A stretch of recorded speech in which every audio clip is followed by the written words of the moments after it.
Dias atrás, o programa Máxima esteve na Basílica Santo Antônio de Pádua conversando com o Padre Leandro sobre a história da Basílica. E a gente vai acompanhar uma série de reportagens a partir de agora.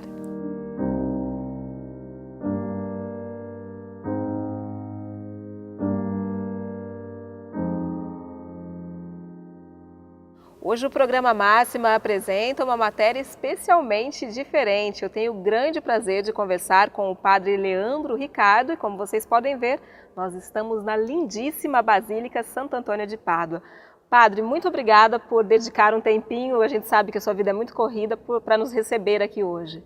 Mas é uma alegria e também nós sabemos que a presença da TV Todo Dia aqui vem enaltecer o nosso trabalho e alargar também o conhecimento de tantas pessoas para esse patrimônio, esse ícone que nós temos aqui na nossa cidade, que é a nossa Basílica. E a nossa intenção hoje aqui é justamente essa, como o padre disse, é conhecer um pouquinho dessa Basílica maravilhosa e nada melhor para a gente conhecer do que voltar lá atrás e saber como tudo isso começou. Você explica para a gente, padre? Bom, esse começo, então, ele foi um começo que reuniu pessoas em torno de um ideal e que teve no berço da fé um início muito bonito, né? Então, os primeiros imigrantes italianos que chegaram aqui à região, eles trouxeram a imagem histórica de Santo Antônio, que hoje então se tornou uma imagem histórica, né, centenária, que está também aqui, faz parte do acervo, né, de tudo que a Basílica hoje contém, de mais belo, de mais bonito, de mais histórico. Essa imagem ela foi como que um imã, Jucimara, para atrair as pessoas, né, ao seguimento de Cristo, à fé católica. Ali se formou uma comunidade, se erigiu uma capela, essa capela que existe até hoje, e daquele lugar, não é, essa devoção ela foi sendo trazida aqui, onde hoje está o centro da cidade de Americana. Daquela pequena capela, a Vila Americana já começava a se constituir, foi erigida então, começou a ser construída, melhor, em 1897, a nossa atual matriz, chamada também de matriz histórica, que também irá passar por um processo de restauração e de total preservação da sua memória. Ali então a comunidade já foi também assim crescendo numericamente falando, na sua atuação, na sua presença. Ela já foi em 1900 também instalada como uma comunidade, uma paróquia que era ligada à Diocese de São Paulo, que era a única diocese que nós tínhamos aqui em todo o nosso estado. Depois, em 1917, foi constituída a Diocese de Campinas. Então a paróquia de Santo Antônio de Americana, que também era a única paróquia da nossa cidade, ela estava constituída, estava vinculada à Diocese de Campinas. Da matriz de Santo Antônio foram surgindo as demais paróquias, na maioria aquelas que estão aqui mais próximas ao centro, elas foram também iniciando-se em pequenas capelinhas, em locais assim improvisados, até que dos padres todos que nós tivemos aqui desde 1897 até meados, não é, de 1950, quando foi nomeado aqui para Americana o Padre Nazareno Maggi, né, que foi o chamado então padre idealizador e construtor dessa atual Basílica de Santo Antônio. Ele iniciou o seu trabalho pastoral na matriz histórica.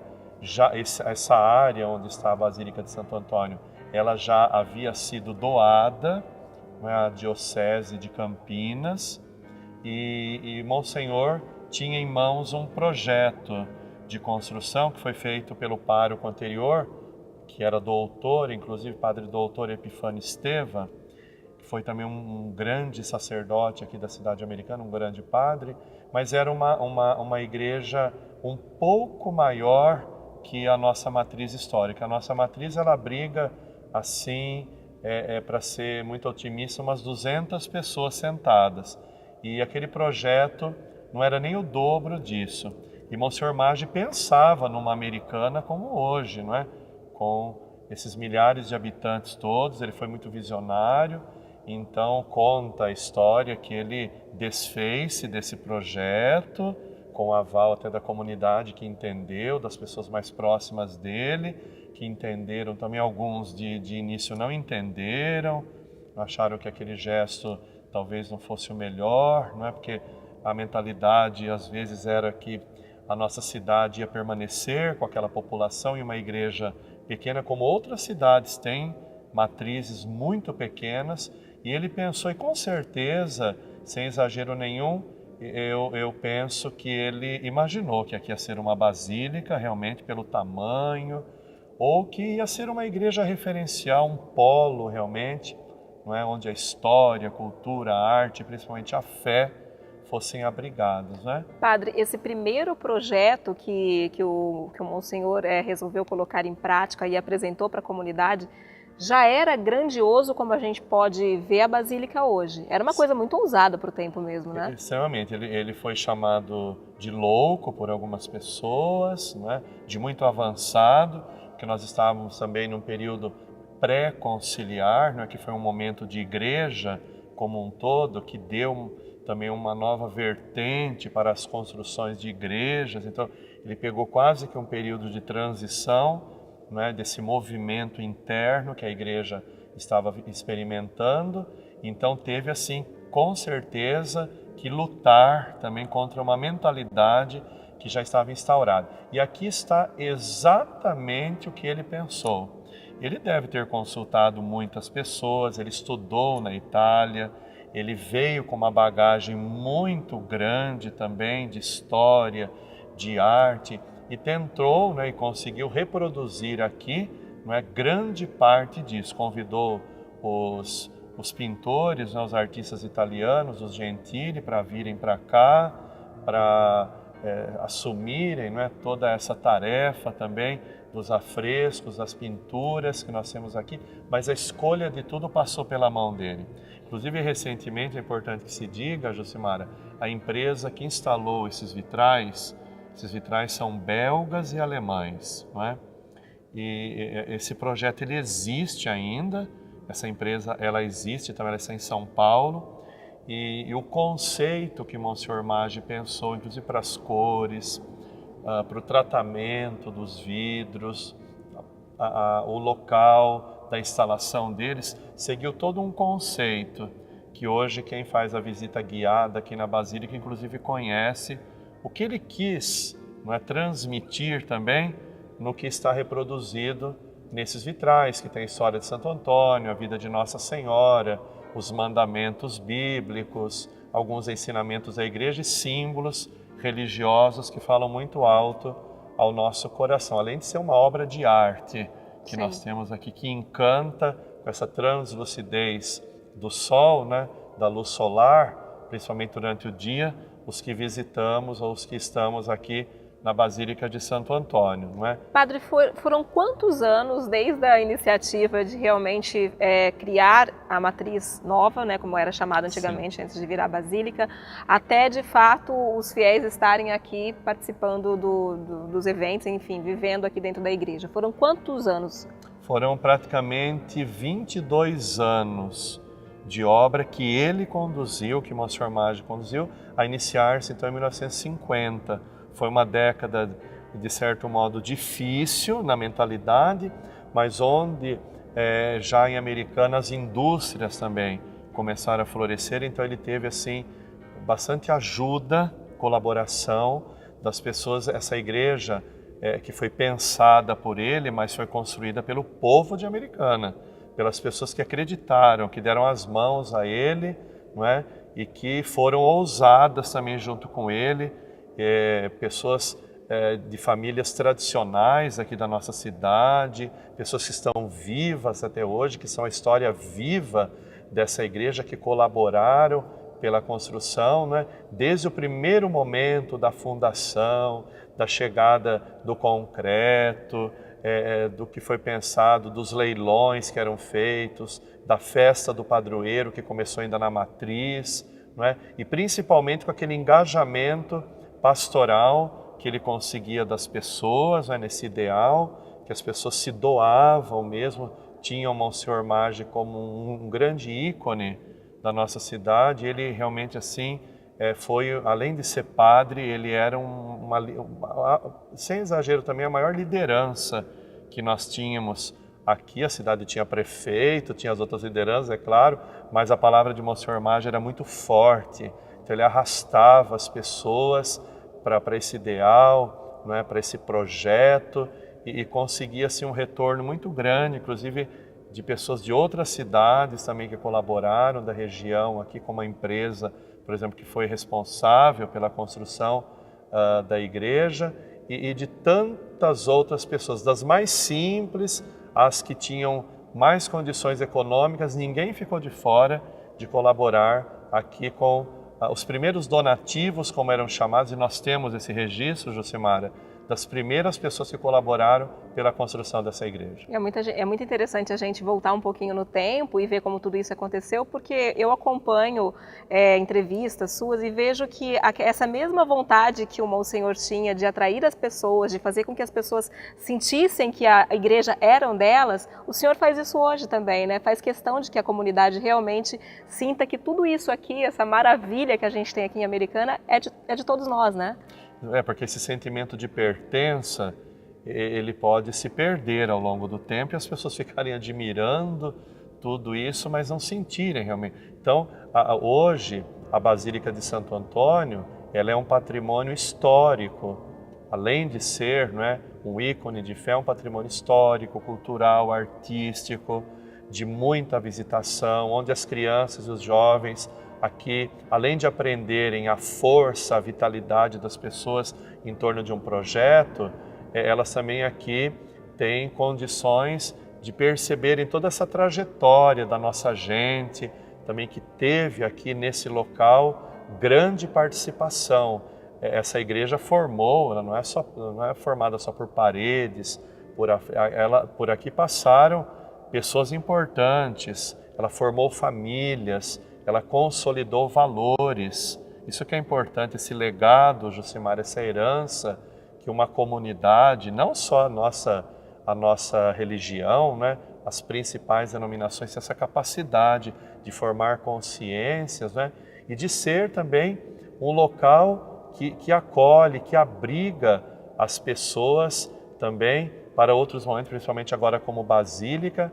E então nós queremos de fato alargar e aproximar a Basílica do coração das pessoas, e também porque a manutenção dela é importante, porque se toda essa gente liderada por Monsenhor Maggi construiu, cabe a nós hoje, no ano 2016, mantê-la, preservá-la. A história está pedindo isso de nós hoje, não é?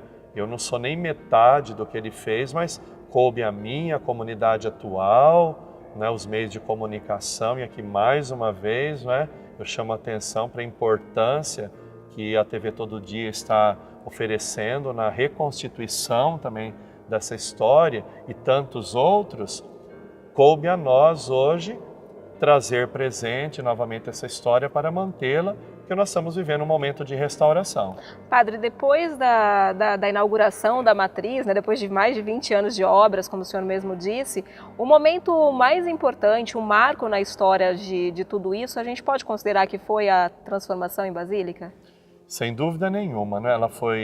Antes disso, ela foi dedicada, ela foi consagrada no dia 13 de junho de 1977, que é um momento importante também, quando uma igreja ela é constituída canônica e oficialmente como um local de culto, celebrativo mesmo, né? Que todos os locais celebrativos experimentam isso, mas já de pronto a matriz de Santo Antônio ela foi consagrada, foi dedicada, e depois disso ela foi acolhendo as celebrações, né? Os momentos principais da vida da comunidade, e a nossa chegada eu vim também trazendo no bojo, né, de toda essa bagagem que me foi transmitida ou que me foi solicitada também aqui de fazer acontecer. Dos principais pedidos e solicitações era trabalhar com todo afinco para a elevação da matriz de Santo Antônio ao título de Basílica. que é dos maiores títulos, é o maior título que uma igreja pode alcançar, que é conferido estrita exclusivamente pelo Papa, pela Santa Sé, pelo Vaticano, mas eu sabia também que íamos enfrentar, não é, esse peso de uma história que precisava ser refeita, ser novamente lembrada ao coração das pessoas, porque nós vivemos um momento em que as pessoas, Josimara, ficaram alheias, não é? Assim, uma espécie de uma desconsideração por essa igreja. Então ela deixou de ser cuidada, de ser abraçada pela comunidade, e então nós tivemos já de início um trabalho muito grande de recuperação de situações assim que eram emergenciais aqui dentro, os bancos, por exemplo, a iluminação, a sonorização, que ainda hoje pede grande atenção de todos nós, não é? A questão de sanitários, o próprio salão que leva o nome do construtor da igreja, Salão Monsenhor Maggi, ele precisou também passar assim por toda uma revitalização, hoje abrigando inclusive a Pádua Livraria. Então houve assim uma transformação muito grande. E o mais bonito de tudo isso é que com o pedido de Basílica, muito antes disso, né, quase 2 anos antes, nós fomos trabalhando a vivência da comunidade, a formação novamente, um reordenamento das lideranças aqui, né, insistindo muito nos conteúdos de formação, atraindo crianças e jovens, todos, mas principalmente a infância, a juventude, a assumirem seus lugares aqui, ou a reassumirem, as pessoas tradicionais da nossa cidade, a reencontrarem aqui o seu lugar de origem, enfim, aproximando, como dizia, novamente a matriz americana às pessoas. Então foi um grande trabalho, não é? Também de desenvolvimento de um setor de comunicação que pudesse levar esse nosso apelo e esse nosso clamor, esse nosso convite a todas as pessoas. Tivemos então grande apoio da mídia, das pessoas que entenderam então o que estava sendo buscado, e as coisas foram acontecendo, a comunidade foi abraçando novamente as atividades pastorais, a catequese, a liturgia, o setor juventude, a formação litúrgica, a formação do canto litúrgico também, até chegarmos à consolidação do coro polifônico, hoje do coro infantil, do coro juvenil, que são joias raras. Como a gente tem tanta coisa bonita aqui, nós temos também preciosidades formadas de pessoas que aqui se doam, além, né, daquela fileira enorme de leigos e leigas, o que dizer de mais de 120 ministros leigos, senhores e senhoras, né, que colaboram em todas as celebrações, que fazem a igreja chegar nos apartamentos, no comércio, no lar das pessoas, por meio de uma visita, de uma palavra, de uma presença. Então, falar hoje Basílica de Santo Antônio não é contemplar uma ação pastoral que veio lá de trás, e aí então a dinâmica de horários também foi toda refeita. Quando eu cheguei, Josimara, já no meu primeiro mês de estada aqui, eu fui assim tentando, não é, também extrair da presença das pessoas e ser sensível ao que as pessoas queriam, né? Procurei vir bem despojado de mentalidades, de ideais, mas entender o que as pessoas necessitavam. E elaboramos então uma primeira pesquisa escrita, não é? Que tal, que ótimo e que pena.